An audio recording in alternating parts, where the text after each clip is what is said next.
پھر دن ہوا،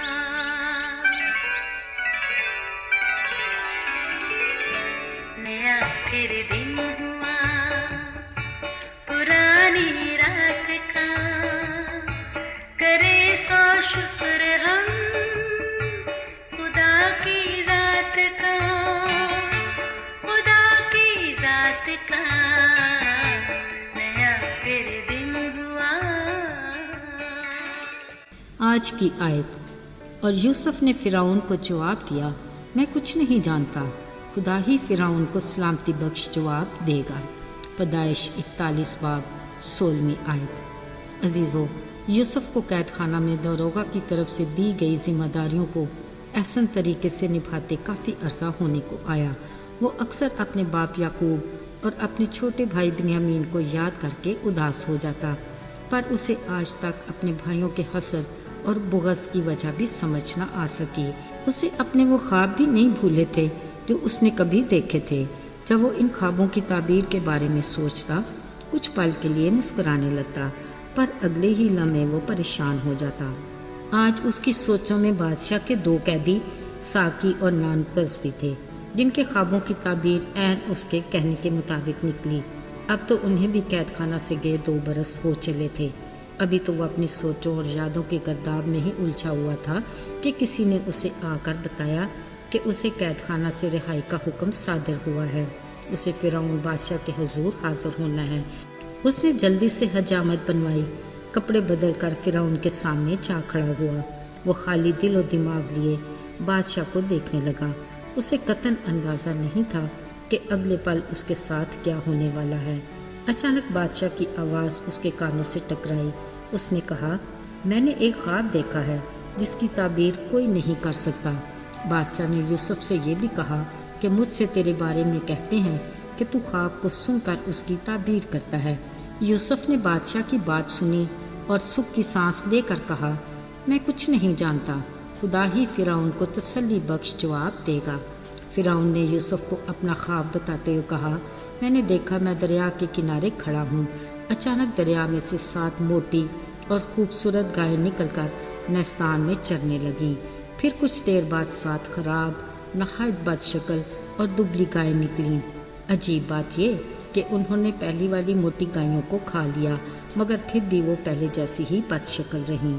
تب میں جاگ گیا، پھر سوچتے دوبارہ سے نیند آنے لگی تو ایک اور خواب دیکھا کہ ایک ڈنٹی میں 7 بھری اور اچھی اچھی بالیں نکلیں۔ اس کے بعد 7 سوکھی، پتلی اور پربی ہوا کی ماری بالیں نکلیں۔ یہاں بھی عجیب بات یہ تھی کہ یہ پتلی بالیں ان 7 اچھی بالوں کو نگل گئیں۔ فرعون بادشاہ نے اپنی فکر کی وجہ بتائی کہ میں نے مصر کے سب جادوگروں اور دانش مندوں کو بلوا بھیجا، مگر کوئی مجھے اس کی تعبیر نہ بتا سکا۔ عزیزو، سچ کہتے ہیں خدا کے گھر میں دیر ہے اندھیر نہیں۔ یہ وہ وقت تھا جو خدا نے یوسف کے لیے ٹھہرایا تھا۔ سو خدا نے یوسف کو حکمت دی اور اس نے بادشاہ کو بتایا کہ دونوں طرح کے خوابوں کی تعبیر ایک ہی ہے۔ جو کچھ خدا کرنے کو ہے وہ اس نے تجھے بتایا ہے۔ 7 اچھی اور موٹی گائیں اور 7 بھری اور اچھی بالیں، ملک مصر کے وہ 7 برس ہیں جن میں پیداوار کثیر ہوگی، اور وہ 7 اور بد شکل پتلی گائیں اور 7 سوکھی اور مرجھائی بالیں ملک مصر کے لیے سخت کال کے دن ہوں گے، جس سے ملک تباہ بھی ہو سکتا ہے۔ یوسف نے فرعون سے کہا، یہ بات مقرر ہو چکی ہے اور خدا اسے جلد پورا کرنے والا ہے۔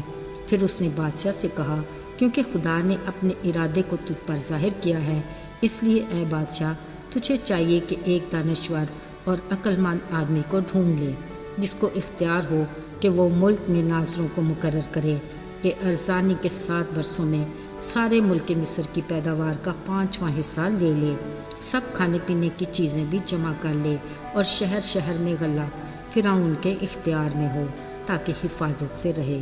غلے کا یہی ذخیرہ کال کے 7 سالوں کے لیے کافی ہوگا تاکہ ملک بربادی سے بچ جائے۔ عزیزو، یہ سب کچھ بتانے کے بعد یوسف تو خاموش ہو گیا، مگر یہاں خدا نے اپنی قدرت کا کام کیا۔ فرعون نے کہا، خدا نے تجھے یہ سب کچھ سمجھا دیا ہے، تیری مانت دانشور اور عقل مند اور کون ہو سکتا ہے؟ اس نے اعلان کیا کہ کہ یوسف سارے ملک مصر کا حاکم ہوگا۔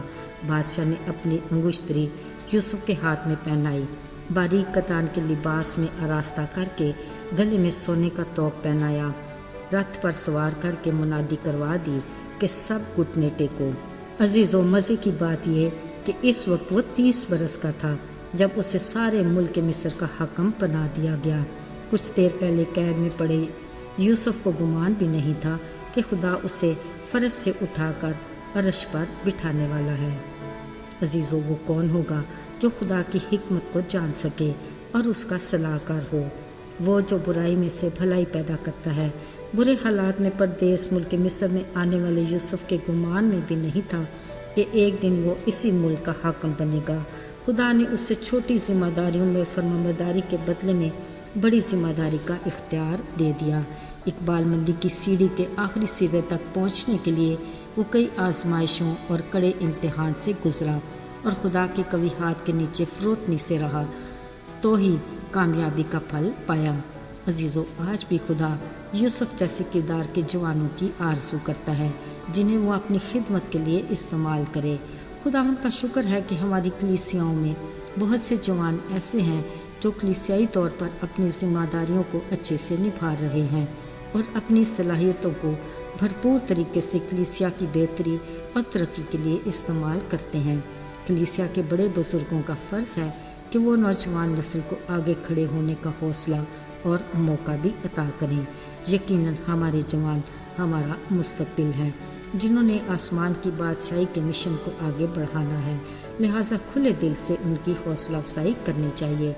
دعا ہے کہ ہمارے جوان اپنی جوانی میں خداوند میں مسرور اور شاد رہیں تاکہ خدا ان کے دل کی مرادیں پوری کرے۔ آئیے دعا کریں۔ اے خدا، ہم اپنی قوم کے جوانوں کے لیے تیرے حضور میں التجا کرتے ہیں کہ وہ یوسف کی طرح کے کردار کے مالک ہوں، اپنی چھوٹی ذمہ داری کے لیے وفادار ہوں تاکہ وہ آنے والے کل میں کلیسیائی طور پر اپنی بڑی ذمہ داریوں کو اچھے سے نبھانے کے لائق ہوں۔ انہیں ایمان کی مضبوطی عطا کر اور اپنے ساتھ جوڑے رکھ، یسوع کے پاک اور مبارک نام میں آمین۔